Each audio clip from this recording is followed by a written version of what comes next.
के जो अभ्यर्थी हैं वो लगातार प्रदर्शन कर रहे हैं और इस प्रदर्शन का आज तीसरे दिन है। पहले दिन इन्होंने मुख्यमंत्री आवास यानी मुख्यमंत्री चौराहे पर ये इन्होंने प्रदर्शन किया और ये मुख्यमंत्री आवास का घेराव करने जा रहे थे। पुलिस ने बैरिकेड कर लगाकर रोका। दूसरे दिन ये पहुंचे कैबिनेट मंत्री सेंट्रल की अनुप्रिया पटेल, उनके कैंप कार्यालय आशीष पटेल आए, उन्होंने संवाद किया, उन्होंने समझाया, आश्वासन दिया। तीसरे दिन आज बीजेपी प्रदेश अध्यक्ष भूपेंद्र चौधरी, और ये उनका ठीक मेरे दाहिने हाथ पे आप आवास देख रहे होंगे कि ये भूपेंद्र चौधरी प्रदेश अध्यक्ष हैं, उनका आवास है और यहाँ पर ये अभ्यर्थी पहुंचे हैं और यहाँ पर ये प्रदर्शन कर रहे हैं। और आप तस्वीरों में देख रहे होंगे कि पीछे आप, मैं कैमरा सहयोगी से कहूंगा कि दिखाएं तस्वीरें, और जहां तक नजर जाएगी वहां पर तक ये 69,000 शिक्षक भर्ती अभ्यर्थी बैठे हुए हैं। इनका कहना है कि आश्वासन नहीं, आश्वासन से काम नहीं चलेगा, हमें न्याय चाहिए। न्याय क्या है? न्याय इनका है नियुक्ति पत्र, यानी नियुक्ति पत्र इनको दे दिया जाए। 3 महीने का समय दिया गया है, तो क्या 3 महीने में ही आप लिस्ट जारी करेंगे? जो काम 3 घंटे में हो सकता है उसे 3 महीने में क्यों जारी करेंगे? तो अब इन अभ्यर्थियों से ही बात करते हैं। आप लगातार प्रदर्शन कर रहे हैं, आपको आश्वासन दिया जा रहा है, आपसे नेता मिल भी रहे हैं, आशीष पटेल मिले, प्रदेश सरकार में मंत्री, आश्वासन दिया, संतुष्ट नहीं है आप?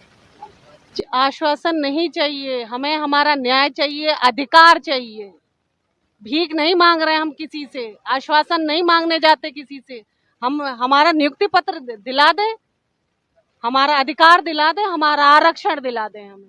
हम ये चाहते हैं कि हमारे साथ बहुत, वैसे भी न्याय होने में बहुत लेट हो गया, बहुत डिले हो गया हमारे साथ, और इनके आश्वासन का अब हमें इन पर विश्वास नहीं है, इसलिए हम विश्वास नहीं है, इनके आश्वासन पे हमें विश्वास नहीं है। और यहाँ आप देख रहे होंगे कि जितने भी बैठे होंगे, तस्वीरों में देखिए, जितने भी बैठे हैं यहाँ पर उमस और गर्मी से हाथों में कागज है, बैनर है, जिससे भी है वो अपना काम चला रहे हैं ताकि इनको हवा लगती रहे और गर्मी से थोड़ी सी राहत मिल सके। आप पहुंचे हैं प्रदर्शन करने के लिए, लगातार प्रदर्शन कर रहे हैं, क्यों? प्रदर्शन इसीलिए कर रहे हैं कि हमारा हक अधिकार लूटा गया। 4 साल से हमें सड़कों पे लाठियां खाने के लिए मजबूर किया गया। हमारे समाज के लोग बड़ी बड़ी कुर्सियों में, बड़ी बड़ी गाड़ियों में, बड़े बड़े बंगलों में रहते हैं। ये भूपेंद्र चौधरी जी हैं, हमारे समाज के हैं, आप दिखाइए इनको। इनके यहाँ हम लोग आए हैं, आंदोलन कर रहे हैं, इनके परिवार के हैं, इनसे न्याय मांगने गुहार करने आए हैं। पानी तक की व्यवस्था नहीं करा सकते। आज पुलिस प्रशासन हमको धमकी दे रही है कि आप ये रोड खाली कर दीजिए। बताइए, हमको सड़कों पे 4 साल से मजबूर बैठने के लिए मजबूर कौन किया? आपकी सरकार ने, आपके सरकार के अधिकारियों ने। आप कह तो रहे हैं इतना बड़ा आवास आपके पास है, आप इसका गेट खुलवाइए, हम लोग अंदर बैठेंगे। क्यों सड़क पे हम लोग वायलेंस कर रहे हैं? क्यों हम सड़क पे चिल्लाएं? हम शांतिपूर्वक से बैठे हैं, आपको मिलना पड़ेगा। राजनाथ सिंह जी भी हमारी ही वोट से, हमारे लोगों की वोट से ही आज केंद्रीय मंत्री बने हैं, आज यहाँ के सांसद हैं। आज वो आए हैं, ठीक बात है, उनका प्रोटोकॉल है, लेकिन पीछे दलित वोटों का भी प्रोटोकॉल होना चाहिए। ये 85% लोगों जिनकी वोटों से आप राजनीति कर रहे हो, उनको आप नज़रअंदाज कर रहे हो। भैया, हम लोग यहाँ बैठे हैं और आप हमारे सामने से निकल जाते हो। 2 मिनट खड़े होकर यहीं बोल देते कि नहीं बेटा ठीक है, हम लोग लड़ रहे हैं, हम लोग कर रहे हैं, इसमें क्या हो जाता है? ये प्रोटोकॉल पीछे दलित समाज के लोगों के लिए नहीं तो ये प्रदेश अध्यक्ष की कुर्सी, ये सब ये नल होगा, ये किसी मतलब का नहीं होगा। जिस दिन पीछे दलित अपने संघर्ष को लेकर के अपने लोग को जगा लेंगे। आज हम लोग आए हैं, इसी वजह से आए कि आप हमारे समाज के हैं। कल देखिएगा, कल फिर किसी पीछे दलित मंत्री के यहाँ जाएंगे, हम लोग इन लोगों को जगाएंगे। नहीं जागेंगे तो समाज को जगा रहे हैं। ये जो आप ये दिखा रहे हैं ना, इससे हमारा समाज जाग रहा है, हमारे घर परिवार के लोग जाग रहे हैं, हमारे जो वर्ग के लोग हैं वो जाग रहे हैं। देख रहे हैं कि कैसे हमारे बहन बेटियों को, भाइयों को लाठी मारा जा रहा है। और जिन नेताओं को हम जिनका झंडा उठाते हैं, डंडा उठाते हैं, जिनका नारा बुलंद करते हैं, वो लोग बड़े बड़े हवेलियों में बैठ के सामने से लग्जरी गाड़ियों से चले जाते हैं। ये नहीं चलेगा भाई। अधिकार 69,000 शिक्षक भर्ती में तो आप लोगों ने घोटाला किया, तो आपको न्याय करना पड़ेगा। नहीं करोगे तो कुर्सी छोड़ना पड़ेगा। भर्ती में घोटाला किया तो न्याय करना पड़ेगा। बड़े बड़े बंगलों में रह रहे हैं आप, हमारे वोट से पहुंचे हैं, हमारे सामने से निकल गए और आप हमारी बात नहीं सुन रहे हैं। आप देख रहे होंगे यहाँ पर किस तरीके से यहाँ पर बैठे हुए हैं और हाथों में पोस्टर बैनर लिए हुए हैं। हम अंदर चलते हैं और थोड़ा जो और लोग हैं उनसे भी बात करने की कोशिश करते हैं, क्योंकि यहाँ पर आप देख रहे होंगे तस्वीरों में कि बड़ी संख्या में यहाँ पर ये जो अभ्यर्थी हैं वो पहुँचे हैं और ये यहाँ पर धरना दे रहे हैं। देखिए तस्वीरों में, देखिए यहाँ पर कि बैठे थे, थक गए, गर्मी लगी, लेट गए। रोड ही इनका घर बना लिया इन्होंने और रोड पे ही ये बैठ गए हैं। आइए जानते हैं, इन्हीं से जानने की कोशिश करते हैं कि प्रदर्शन करते करते इनका ये हाल है कि ये लेट गए हैं। कहाँ से हैं आप? सर बहुत बहुत धन्यवाद आप लोग चैनल का। मैं गोंडा से बजरंगी मौर्य हूँ। सर मैं आज 3 दिन से किसी तरह बिस्किट खा खा के, पानी पी पी के, किसी तरह पैसे उधार लेके घर से आया हूँ सर। और ये सरकार हम लोगों की पीड़ा को नहीं सुन रही है। हमारे प्रदेश अध्यक्ष हैं भूपेंद्र चौधरी जी, इनके गेट पे हम लोग सुबह से बैठे हैं, लेकिन ये निकल जा रहे हैं, कह रहे हैं हम नहीं हैं यहाँ पे। ये सरकार में हम लोगों के दलित पिछड़ों को इस तरह से किया जाएगा? ये हम लोगों के चुनाव टाइम नहीं आएंगे हम लोगों के घर? एक एक जवाब देना पड़ेगा इन लोगों को।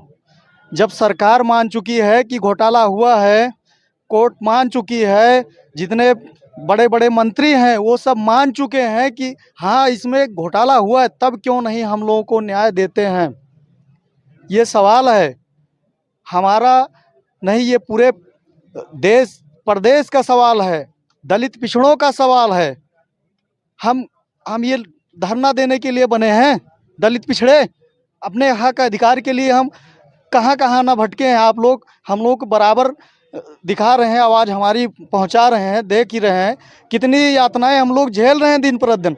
मैं किसी से पैसा उधार ले लेके आ रहा हूं यहाँ कि आज यही उम्मीद से आता हूं कि आज सुन लेगी सरकार, आज सुन लेगी, लेकिन ये सरकार कान में कुंडी डालकर बैठी है कि ये दलित पिछड़े ऐसे मर जाएं, छोड़ दे रही है।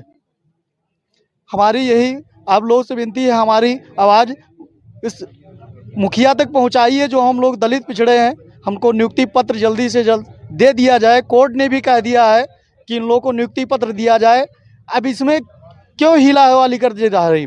ये अधिकारी की सीधी मंशा है कि मैटर किसी ना किसी तरह कोर्ट में चला जाए, फंस जाए, हम फुर्सत पा जाएं कि तुम लोगों का मैटर कोर्ट में है। आज तक 4 साल से हम लोग कितने घसीटे गए, कितने लाठियां पड़ी, आप लोग देखे ही हैं। बराबर हम लोगों का आवाज़ उठा रहे हैं।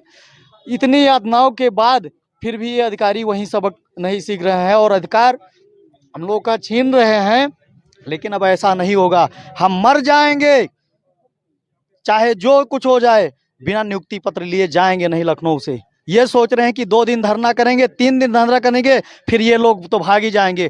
हम मजदूर कमेरा लोग हैं जो ना घाम देखते हैं ना छांव देखते हैं, हमेशा खेतों में डटे रहते हैं। तो हम अपने हक अधिकार, अपनी मान सम्मान, एक शिक्षक होता है जो देश के भविष्य को आगे बढ़ा रहा है। हमारी एनर्जी यहाँ बैठा के घामों में, धूप में 3 दिन से भूखे हैं, बिस्किट खा के, पानी पी के किसी तरह यहाँ जीवन जी रहे हैं अपने हक अधिकार के लिए। और ये क्या सोचते हैं कि ये लोग 2 दिन धरना दे के चले जाएंगे? बिल्कुल सही। क्या सोच रहे हैं कि 2 दिन 3 दिन धरना दे करके चले जाएंगे? हम अपने हक अधिकार की बात कर रहे हैं। क्या SC OBC सिर्फ धरना प्रदर्शन के लिए बना है?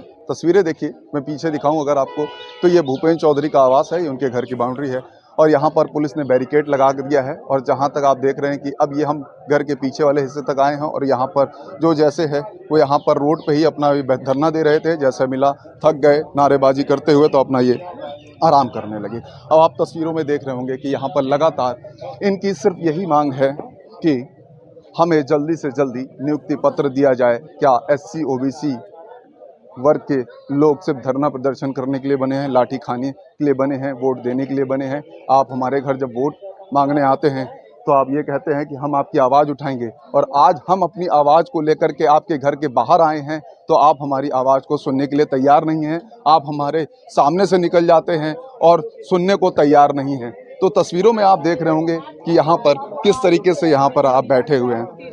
अब आप देखिए कि यहाँ पर मैं आपको तस्वीरें दिखाता हूँ। ये देखिए, आप बताइए कि आप लगातार 3 दिन से धरना दे रहे हैं, कोर्ट का जजमेंट भी आ गया है, लिस्ट रिवाइज की जा रही है, तो क्या चाहते हैं आप? हम वही चाहते हैं जो हम लोगों को न्याय मिल चुका है, आदेश आ चुका है, हाई कोर्ट से भी आदेश आ चुका है, जब मुख्यमंत्री ने भी आदेश दे दिया है, तो फिर क्यों रुकी है सरकार? क्या हाई कोर्ट और मुख्यमंत्री से बढ़कर ये अधिकारी लोग हैं? हाई कोर्ट और मुख्यमंत्री से बढ़ के अधिकारी हैं, आप देख रहे होंगे। क्या कहेंगे आप, क्या कहेंगे? इस प्रताड़ना के विषय में आप भी देख रहे हैं, आपका चैनल हमेशा कवर किया है 4 साल से। और इस प्रताड़ना को हम क्या कहें, बताइए। हमारे पास सूची भी है, सिंगल ब्रांच का भी ऑर्डर है, डबल ब्रांच का भी ऑर्डर है, तो भी सरकार हिला हवाली कर रही है, भर्ती को फंसा रही है। अच्छा, ऐसा क्यों लग रहा है, क्योंकि 3 महीने का समय दिया गया है, मैक्सिमम 3 महीने का, ऐसा क्यों लग रहा है कि क्या ये सरकार आपको 3 महीने के समय के बाद वो सुप्रीम कोर्ट जाना पड़ेगा आप लोग को? एक्चुअली क्या है ना कि हम लोग इतना संघर्ष करनी है कि आज हमारे पास ये भाई हैं, बस देखिए, इनके पास खाने के पैसे नहीं थे, 50 रुपया ये हमसे मांगे, हमारे पास जाने के पैसे नहीं हैं। अब बताइए कैसे झेलेंगे? ये हम लोग का डर है कि ये सरकार सुप्रीम कोर्ट जाएगी और ये हमें नौकरी नहीं देगी, फंसाएगी नौकरी। खाने के पैसे नहीं हैं इनके पास, जो था इन्होंने 50 रुपए इनको किराए के लिए दे दिया, अब इनके पास जाने के पैसे नहीं हैं। तो ये हालात हैं, इनकी ये पीड़ा है, इनका ये दर्द है। आप यहाँ बैठे हुए हैं, आपको क्या लग रहा है? आप 3 दिनों से धरना प्रदर्शन कर रहे हैं, मंत्री से बात भी हुई कल, आशीष पटेल, उन्होंने आश्वासन दिया कि सरकार में हम रहें या ना रहें, मंत्री रहें या ना रहें, सरकार हमारी रहे या ना रहे, आपको नियुक्ति पत्र मिलेगा। लेकिन आपको विश्वास नहीं है? देखिए, विश्वास करते करते 4 साल हो गए हैं और 4 साल का समय मेरे ख्याल से बहुत होता है, ये आप भी जानते हो। हमें पूरा विश्वास है और बहुत डर है। तभी आज तक आपने कभी ये नहीं सुना होगा कि हमारे जो आरक्षण के अभ्यर्थी हैं, जितने भी आरक्षण पीड़ित हैं, कभी किसी ने कहीं भी कुछ भी गलत किया हो। एक शांतिपूर्वक बैठते हैं, अपनी बात को रखते हैं, अपनी मांगे रखते हैं। और मांगे क्या, ये तो सबको पता है, हमारी सिर्फ एक ही मांग है। जो हमारे साथ गलत किया गया है, हमारे आरक्षण के साथ जो खिलवाड़ किया गया है, संविधान से जो छेड़छाड़ की गई, सिर्फ उसमें सुधार चाहते हैं। उसके लिए माननीय न्यायालय ने भी बोल दिया है। अब क्या है, अब सरकार, जब मुख्यमंत्री कह चुके हैं कि आपके साथ गलत नहीं होगा, आपको न्याय मिलेगा, तो कब मिलेगा? आखिर कब तक हमारे धैर्य की परीक्षा ली जाएगी? हमारे कई साथियों ने सुसाइड कर लिया है। एक भैया हमारे अभी भी परसों उन्हें हार्ट अटैक आया था, वो हॉस्पिटल में है। हम में से न जाने कितने लोग अभी बीमार हो जाते, कोई बेहोश हो जाता है, किसी को रिहाइड्रेशन होता है, पीने के लिए पानी नहीं है।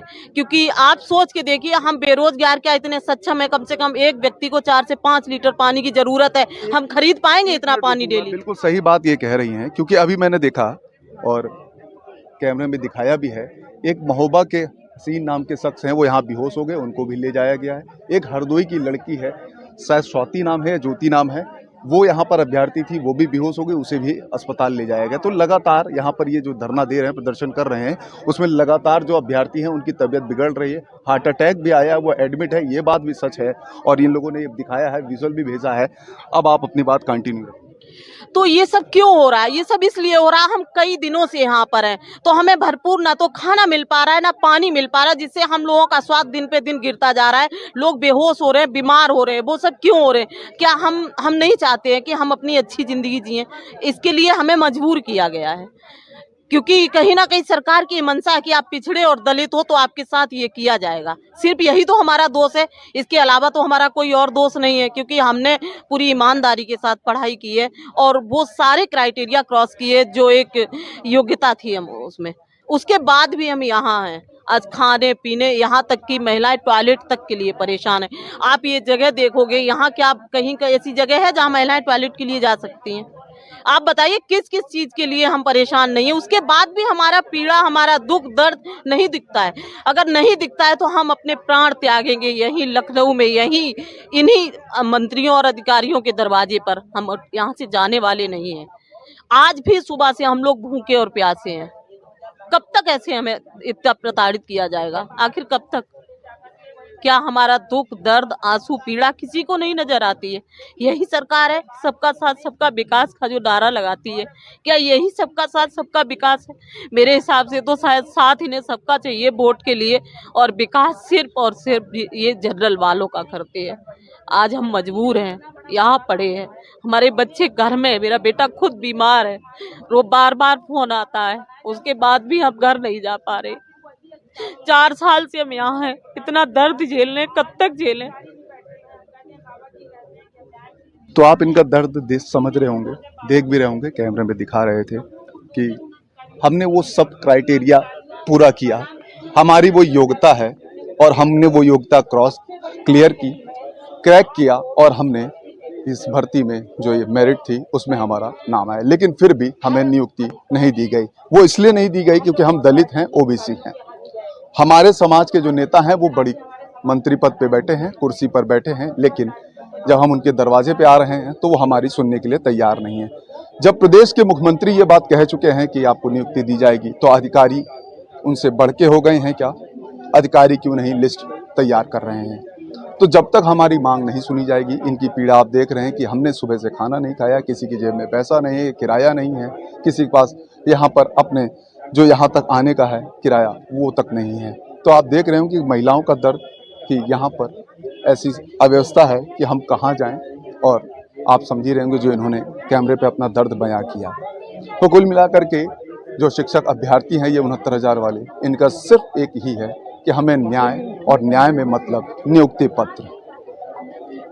मनोज पांडे, लखनऊ न्यूज़ 24।